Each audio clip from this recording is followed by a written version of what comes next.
ask questions. Welcome to the Offshoot. I'm the host, Sean Nelson. We all love our movies, our television shows, but do you know who's actually behind the camera?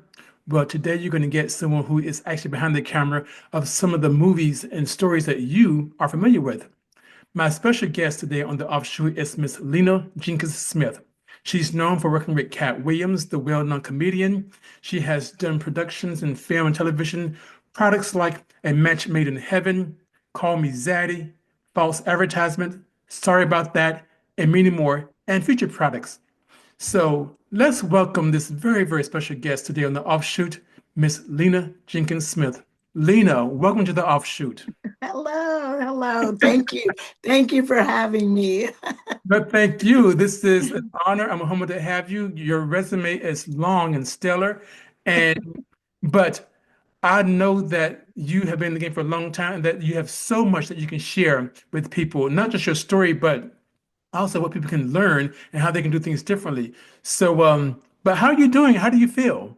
I feel amazing. Thank you. It's about to be summertime, so that's always a wonderful time in my life and season. Yeah. So yeah, it's pretty good. I can tell you ready. You look great. You're beautiful. And again, I thank you again You. for joining us, giving our listeners something new and different for the offshoot. Yes, thank you. Well, let's jump right into this. I want to ask you this very first question. So, Okay. like I said, you've been around for a while and you know the game. You started, let's say, from the bottom, if you will, and you work your way to the top. So, when did you first experience euphoria in doing your work? And when and how did you know this was right? That this was the place, a space, an environment that was good for you, that was a good fit for you? So I actually had two different experiences of euphoria at the beginning. One, I wasn't actually a producer yet. I was actually an extra in a small film called Poetic Justice. We all know that one. But yes, we all know Poetic Justice. And John Singleton knew my uncle, and they were looking for some extras to be in the film in the scene where Janet Jackson and Q-Tip are at the drive-in theater. So they were Wow. looking to cast that scene. Ironically enough, it was around the time, it was during the Rodney King riots. And it was when, well, not the riots, but when they, announced the verdict. And we were in Simi Valley, and it was a lockdown. So we were like, we knew we had to stay there the whole night. And John was like, we're just going to make the best out of this and, use our passion, our energy, since we have to darn near spend the night together. We are going to have an amazing shoot. Let's continue to do this for the culture. And Yeah. I think it just made everybody, I mean, even as an extra, like I was like so empowered by that moment. And just by Mhm. being on set, it was very euphoric, even though what was happening at the time, was a very unfortunate circumstance, it still allowed us to be expressing ourselves in the art, as it were, and I Yeah. think that was a moment that I think he took an ugly moment and made it beautiful for those people that he was around, because it was a scary time. And then I would say another time after that was um when my very first, when we filmed, um, you know, anytime when I film, to me, it's euphoric because it's what I want to do. It's Yeah. my passion. But when we filmed Pimp Chronicles, it was for me I felt like I had been, I had this amazing thing bestowed upon me to produce this. And I didn't know a lot. It was a lot I didn't know. Yeah. It was a lot I didn't know, but I was very excited to do it. And it was something that was so groundbreaking and grassroots for us. It was like, this is next level. Like I'm looking at the cameras. We had the big production trailer with with all the monitors set up and the switchers it was just so exciting. And then I was in charge of like, casting for the girls on stage and Yeah. just really making the set look beautiful so that Cat can just come out and do his thing. And that was euphoric for me because it was so much pressure. But when it came out right and it was so successful, I was like, oh my God, like it's nothing like that feeling to just see, work come to life like that. Yeah. And yeah, so I had two major moments. I would say those are major moments. I mean, who isn't familiar with Poetic Justice and bless John Singleton? So may he rest in peace. And of course, Yes, Williams. So yes, yeah, so that's a yes. great. So what? Why not go down the path of acting versus eventually heading down the path of behind the scenes with production? Listen, I am no actress. That is one thing. Like people ask me that all the time, and I'm like, I can't act. That's why. But I knew that I wanted to, and I don't. You're getting an exclusive interview with me. I don't do a lot of these, but I couldn't. Thank you. I don't necessarily care to be in front of the camera, so can't act behind the camera. Yeah.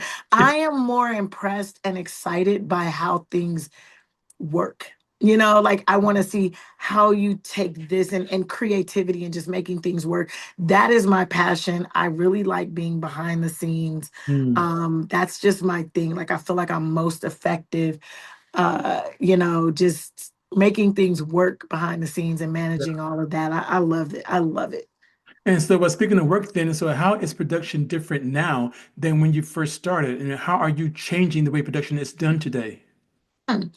Well, I would say, and this stems to, and not kind of, to beat the dead horse of, a Black woman in film and television, but it still is one of those things where we've come so far, yet so far to go. Yeah, I do believe that the knowledge of what I have been very, very blessed to have some really good mentors and to have some people that really actually just care about me learning the business that I've been able to do things differently, smarter, wiser, yeah, more effectively than I did before. Because before, when I was just like, it was the title for me. It was like producer. I'm a producer. Like, oh my god, like I'm the producer. But I'm not. I don't do so well with people like having to answer to me and all this stuff. So it was like I had the title, but I wasn't 100% sure of what the job entailed, and it was like you said, starting from the bottom. It wasn't until I went back and did more things that were admin related and PA related and catering related and wardrobe related, glam squad related. It wasn't until I yeah, went back and did those things that I truly understood what a producer does. Because I always said, how could I manage these people and tell people what to do if I don't understand the job? How yeah, can I know how long it takes them to do the job if I don't do it? yeah. So it just You have experience in doing a little bit of everything. Your hand was literally in everything. everything. Yeah, Yes, yes, except for directing. I don't ever want to do that. Like I'm not a good director. No. But just being and even a step above producer and being an executive producer because that's more responsibility yeah, and liability on you. I want to know like, is my team getting what they need from me, because do I understand what it is that we're doing, and is it sufficient? And that's what I think I'm doing differently now, is I'm being more aware and I'm being more conscious of what the job entails, what the story entails. yeah, How do you make this? Because I'm not just an EP that just, oh, I've got the money and then I just throw somebody some money, finance it, walk away and come back to and yeah. see you at the premiere. You're I'm the hands-on. person that yeah, it's like I have to actually do the job. So, I'm kind of approaching things differently because as a storyteller, I sometimes want to just infuse myself in the creative space Yeah, and just like, oh, how do you make this person look good? And how do you make this set look good? And how do you, do this? But now it's like, now I also am responsible for the business side of things. yeah. And I And people, approach it I think, differently. yeah, and I think people forget that it is a business. It's a business. They say 10% show, 90% business. That is so true. Like it might even be 5% show at this point. I mean, I don't know. Like the industry's changing so much and so fast, Yeah, like people are making movies on their phone. So like, it's heavy competition, but it's also a creative space to play. But in playing and being super creative, you cannot forget about the business or you'll waste money and you'll waste people's time and you'll waste energy and you'll miss opportunities. And those are things that I think that's why it's different for me now producing, because yeah, I am aware of those things. So it's sometimes I will say a little bit it hinders my creativity just a little because I always want to go to the moon, but it's like can't really go to the moon. You gotta, you gotta Yeah. start here and then gradually work your way up. But my ideas are always so big and over the top that I usually always need big budgets for what I'm trying to do. And I have to scale it back sometimes because, if it's not feasible, then, I have to adjust or pivot, as it were. No, I can certainly understand that, and especially when it comes to having big ideas and then you want to do that. But you mentioned earlier about being a Black woman in this industry, and I know from the outside as a journalist and having interviewed many folks in the industry, it's not easy for people of color, especially Black women. Yeah, that's right. It's not. It's not. And I'm not gonna sit here and play, and join the pity party, but it's like Yeah, it's it is difficult in the fact that as a woman in general, as a woman, there are a lot of men that don't respect women even being in the industry. It is a male dominated industry, or they don't respect it, or they feel like their place is not above the line. Their place is below the line. Like, yeah, you can be a PA, or, you can be in catering, or you can be on Glam Squad, or, you can even you can write. We'll let you write some things, but it's not where it's not all the time where being a producer, because you're technically in charge of how the show is ran. yeah, It's not, you're not always respected, and that's the thing. I think it's like, yeah, you can do the job, but you can't do it good as me, and that's fine. Then help me, help me be better. If I'm not as good as you, then help me, teach me, let me learn, That- or don't stand in my way from learning, and I think that's important. That like I said, I've just been very blessed and fortunate that a lot of the people that I've worked around embrace me. So they embrace my desire to, in me producing and making this space what it is, it's also beneficial to them, because I'm creating an environment, and an environment that is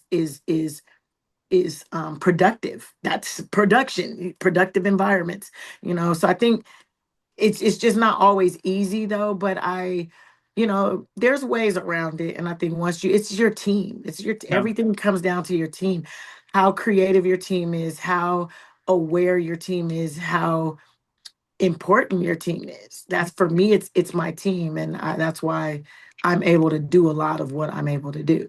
Yeah, and as a leader, I know that you have to work with a lot of people, and again, you've worked with folks for many years, and people have got to know you. But I'm sure, like with anything, people don't always get you. So, Mhm. what do Yeah. outsiders and industry folks get wrong about you, and how would you say? How do you stay grounded and true to yourself? How do you stay true to your identity?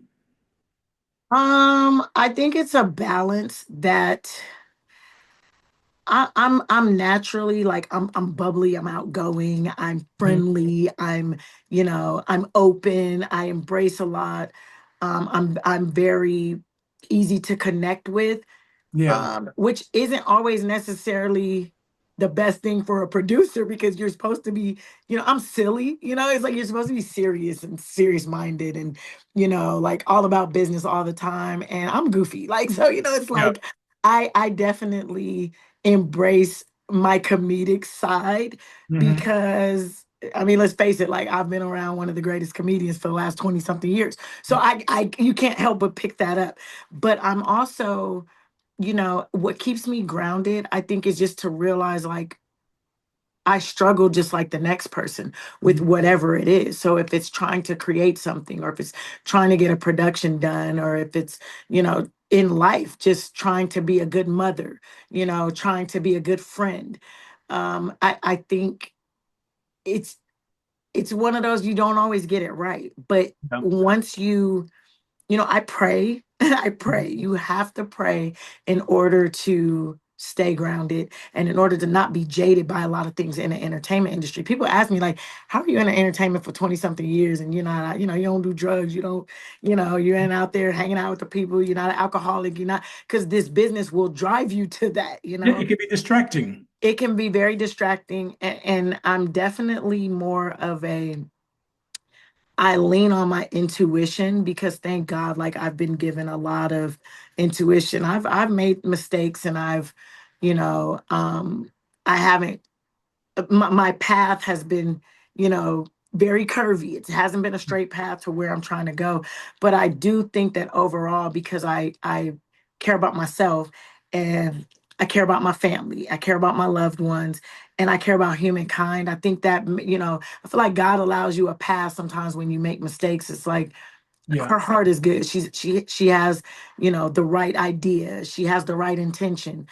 And for me, that's just kind of what I lean into, but it's still hard. Like Yeah. it's hard, and you need the support of everyone around you to make it work. And I really feel sorry for those that don't have that, because it's almost like you can't, we say independent, Yeah. but we're not independent alone. We're just independent of certain things in the industry. You still have to have a team, you know, to make any production happen.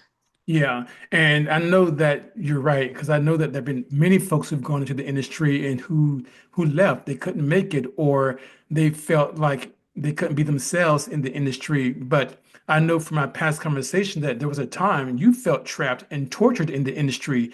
And so, what did that feel like and look like? And what advice you offer young people when they feel trapped in the industry? So I felt trapped because I thought, and I'm not gonna say this is like not to anyone's fault. It's just Yeah, when you know what you know, and you don't know what you don't know. So yeah, I just thought like this industry would only allow someone like me to be like a personal assistant. I thought I was gonna be a personal assistant forever. I was cast personal assistant for years and years and years. And he actually, tried to push me to do other thing, which, well, he's the one that pushed me to be a producer, but I still had a PA mentality. So when you have a PA mentality as a producer, it's like you still operate as if you're just the help, yeah, and I'm not that PAs are just the help, but it's like as a producer, you have to kind of know when to step up and move up so you can be a good leader, and so that you can make sure that people, you're infusing wisdom and and experience into people. You can't stay the person running to get the coffee if you're also the person that's in charge of handing in, yeah, monitoring a whole production of anywhere from 30 to 100 people at one time. Like yeah. that's just not the same mentality.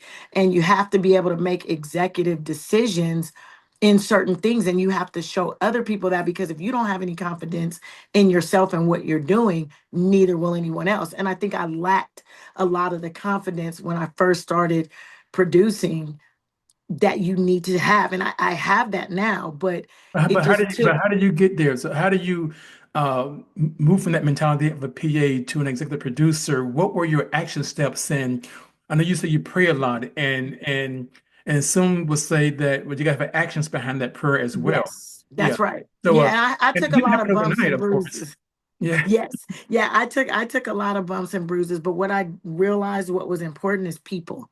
The people you surround yourself with, that's going to determine whether you regress or if you're successful. And so I surrounded myself around people that knew more. I have a famous saying, like, never be the smartest person in the room. I never want to be the person that knows everything, because then how can I learn from those around me? So I think I started surrounding myself with people that really knew the business, with people that were successful, with Mhm. people that had made some things happen towards the path that I wanted to go. And once you do that and you align yourself with people that are going to have your best interest, by not gatekeeping and like not Yeah. showing you, but by being open and allowing you to soak in their knowledge.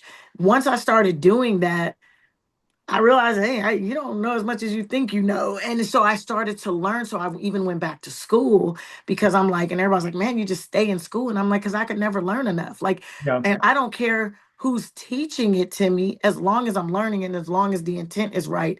I want to be open and receptive.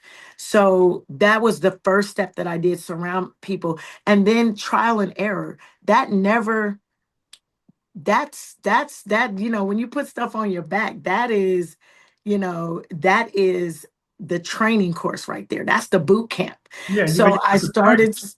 Yeah. You made yourself a target. Yes, yeah, absolutely. And so what I did, I said, you know what, I'm just gonna go out and do some things. So I'm gonna try the process. I'm going to study this process and I'm going to go out and try it on something that's a super small budget. I'm not going to go and blow somebody's big budget. Let me Mhm. do this. Let me see what I have in my pocket and see if I can get some people to rock with me for whatever this is. I have $1,000. Let me see what can I produce for $1,000 from start to finish.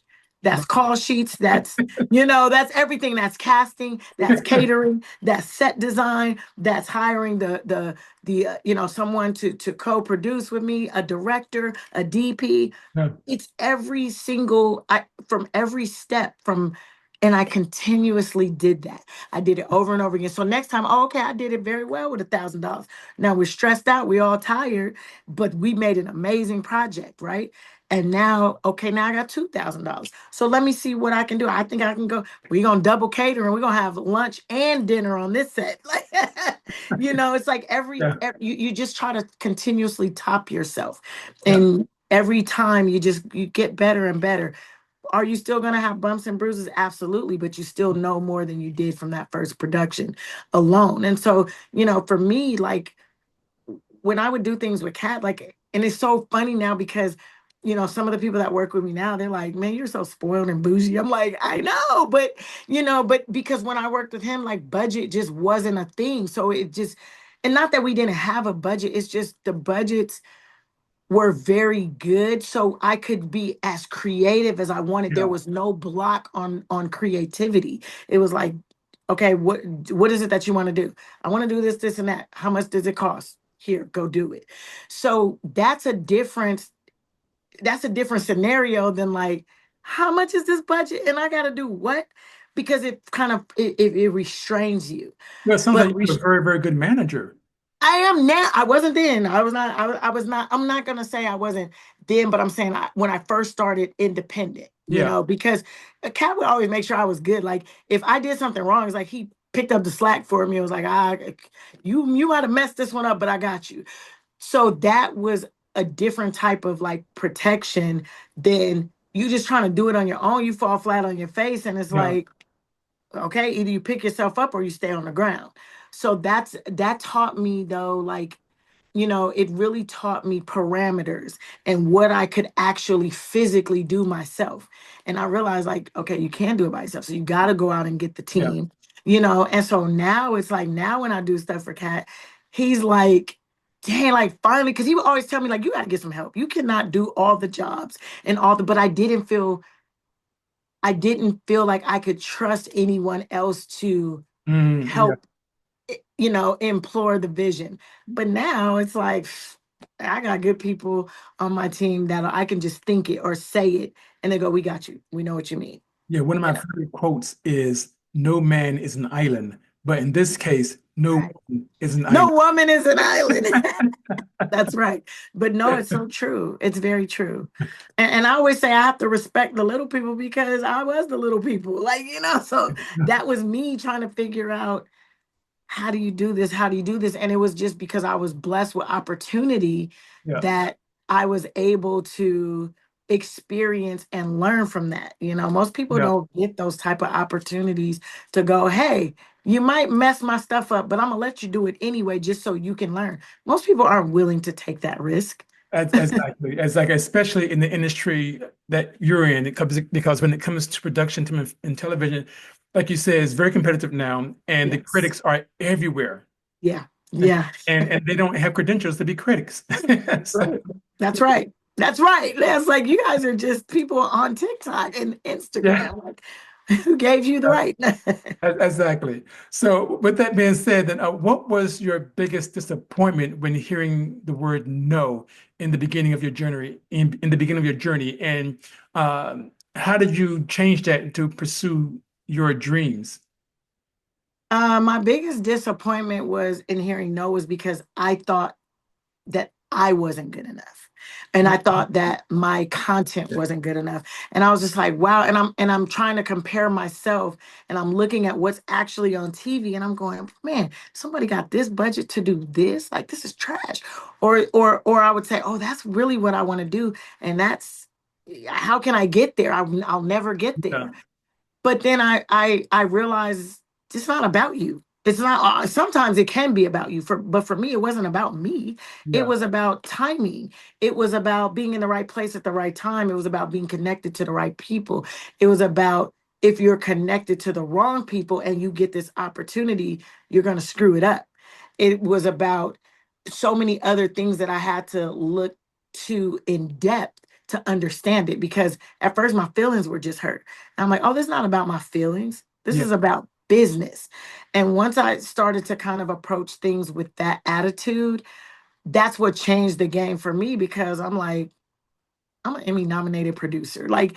that means something for somebody. Not that I care about the accolades, but it's like, you do want people to, if you're out there busting your butt every day, you do want somebody to go, hey, I see you, Miss Ma'am, you're doing a good Exactly. job. We all want that. We all want that, and it's like, I really was I was working so hard to prove something to, I don't know who I thought I had to prove something Yeah. to, but I wasn't proving it to myself. Once I started proving me to me, Yeah. to know I won't let me down, then that's when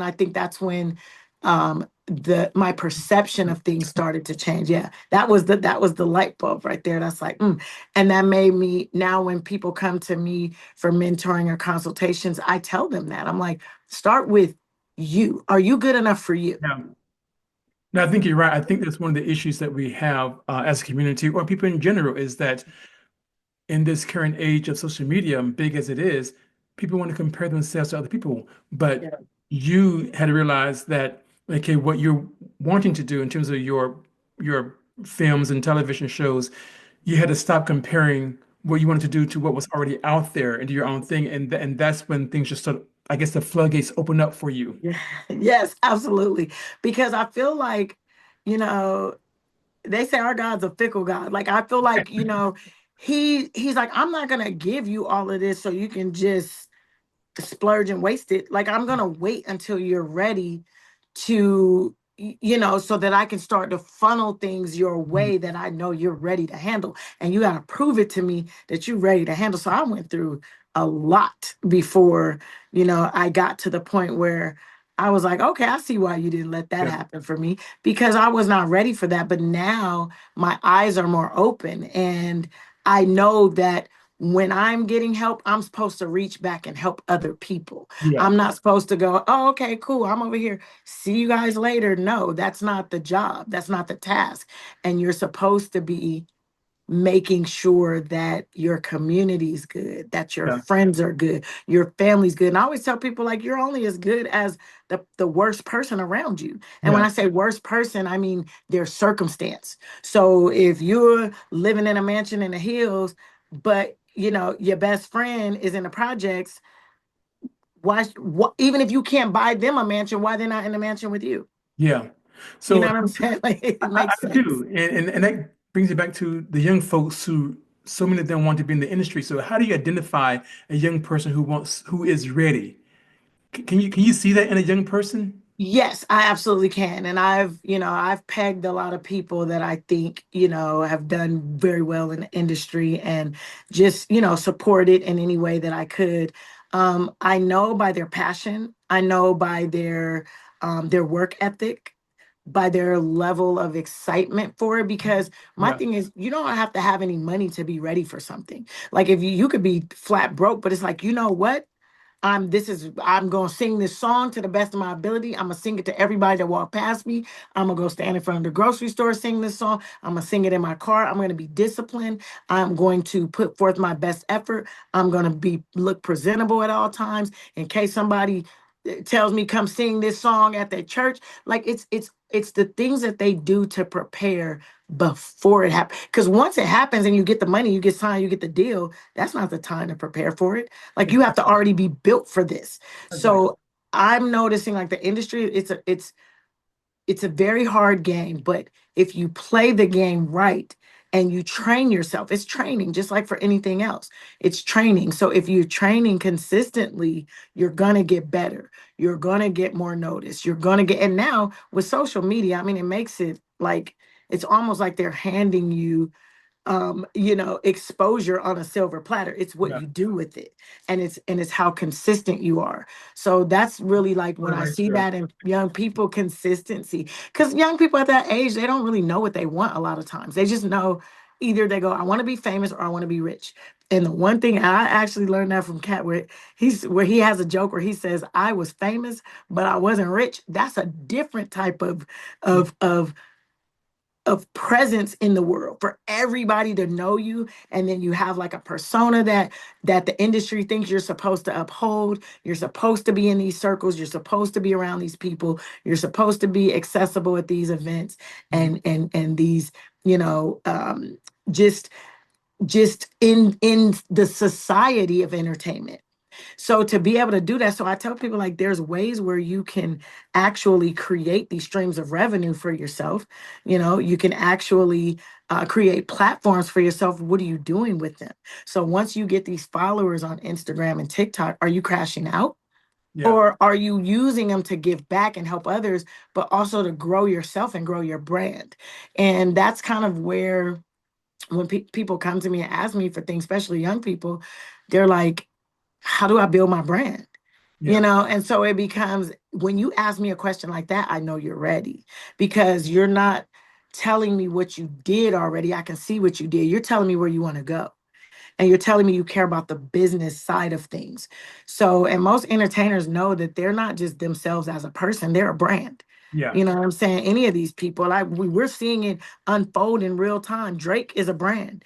Everybody Yeah. their team is crashing out right now because they're like, man, like they're losing. They might be gaining some money and stuff, but they're losing so much money on not being able to do consistently what they were doing in that process. Diddy, whole team losing money, losing. When the brand takes a hit, the whole team takes a hit. Yeah. So it's like, what are you doing in your everyday life where you're protecting this brand so that the people that eat off you can Yeah. still eat?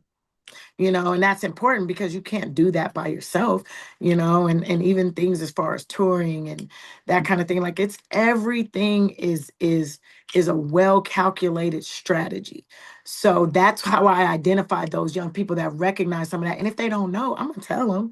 It's up to them whether they listen. If they don't listen, it's like, okay, then you're not ready.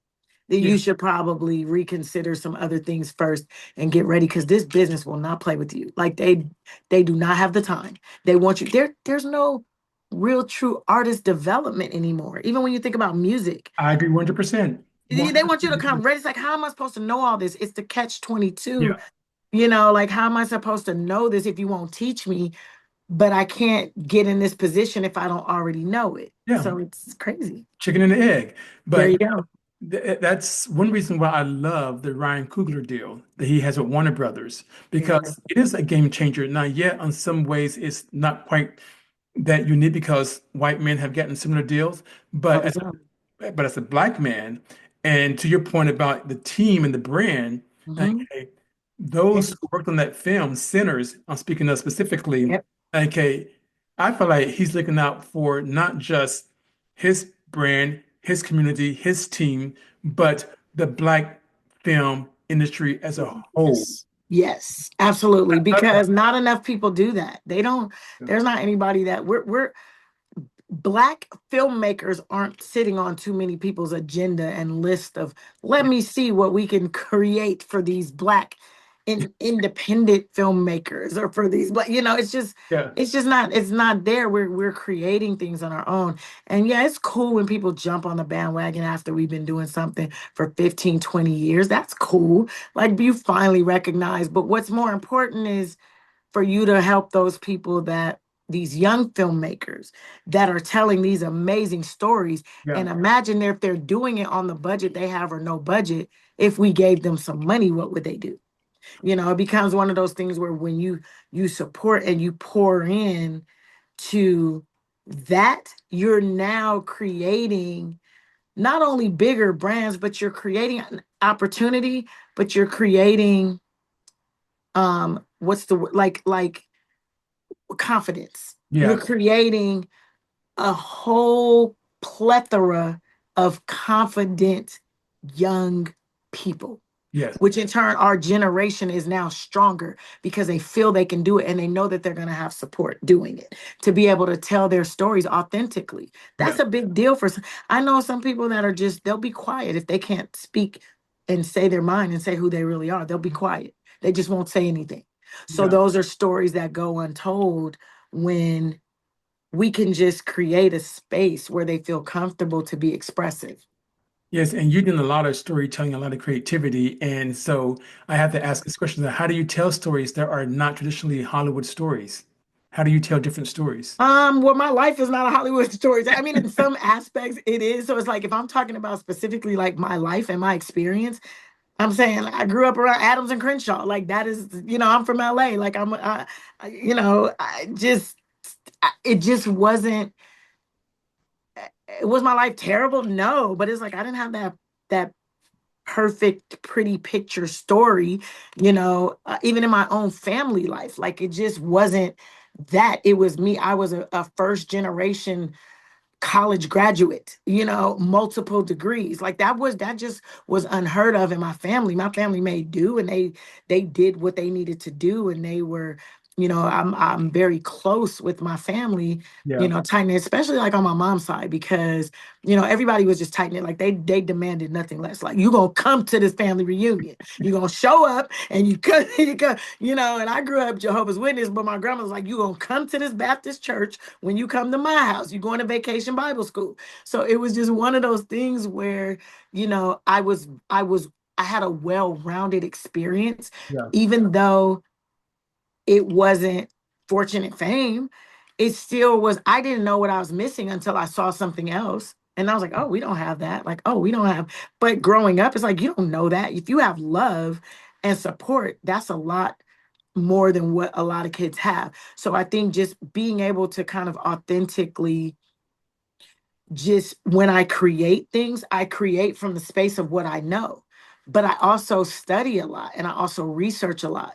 So I'm also creating from a space of what I'm learning. So the blend of the two can't be a Hollywood story. Like Mm. it just can't be. Like me mixing what I know and what I've experienced with things that I'm studying about our culture and our community. And I don't just tell Black stories. I do a lot of diverse content. So for me to be able to mix all of that in, that's not a traditional Hollywood story anyway.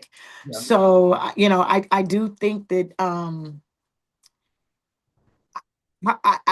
it's like I hope and pray that Hollywood accepts what I have to offer continuously. They have thus far, and if they don't, I'm still going to tell the story. Like I just find another avenue. And one thing I learned, I was discussing my partner Jonathan Williams. He is shout out to Goldstrand Media, that's our company, and we were having a conversation. This was literally 3 days ago, and he was saying, do you know the difference? Like it's crazy because like I'm older than him, but he talks to me like I'm like a kid. Like, but it's a good thing because he, just Yeah. always wants to make sure that I stay aware of certain things because he's well beyond his years. But he was like, "Do you know the difference in pivot and let me make sure I say this right?" It was like basically like between pivot and derailing or something like that. Like Yeah. so, and it's like, yes, I know that, and it's not the word he used. Oh my God, he's gonna kill me. It's not the word he used, but basically the difference in the two was pivoting means you're still going on the same path. It's Okay. just you might have to dodge a couple things first and Mhm. swerve back and circle back and U-turn and pivot, but I'm still on that same path to get to where I'm going. If I am derailing, that there's no more path. I'm doing something completely different. So, for me, that was a thought that's like, I've had to pivot a lot in my life. The Mhm. plan has never changed, though. Like the goals haven't changed. It's just how I get there and who I get there with. So, for me right now, like it's like we're working on a project, one of Katt's projects. It's a visual album, amazing. And I'm just like, wow, like I feel so invigorated because it's like I'm full circle back to where I started in entertainment with the person I started it with. Yeah. And we are being super creative and expressive. And there's nobody telling us, don't do this that way, don't do it that way. We are doing what the heck we want to do with this project, and people are going to love it. And it's like, it's a good feeling because it's like I'm able to do that. And then I'm also able to support my independent company at the same time. And it's like, God knows what you need when you need it, and I think that's, for me, it's all worth it. Lena, thank you so much for joining me on this episode of the Offshoot. Yes, yes, I'm so glad. Anytime, anytime. It's truly been an honor. You are a breath of fresh air. I love your spirit. I love your aurora. I love your energy. Uh, and I'm sure for the listeners, I hope that you can hear it to the podcast or see it on YouTube. But this was really wonderful. And again, thank you for joining us on this episode. Thank you so much, Sean. I appreciate you. I'm here anytime. And you got to come on my podcast. It's called The Hot Podcast, Honest, Open, and Transparent. And come on my podcast sometime. And I love to have you on because I know Definitely. you've been in journalism for a long time. So you understand the business and you understand it. And I think people should hear your story. Well, thank you. I will certainly do that. I'm not going to say no. Okay. Thank you so much, Sean. But thank you. For the listeners, please check us out. Don't forget to subscribe, like, and follow. You can catch us on Spotify, Amazon, Apple, iHeartRadio, and YouTube. Yes. Thank you. Thank you. I don't profess to have the answers. I'm just here to ask questions.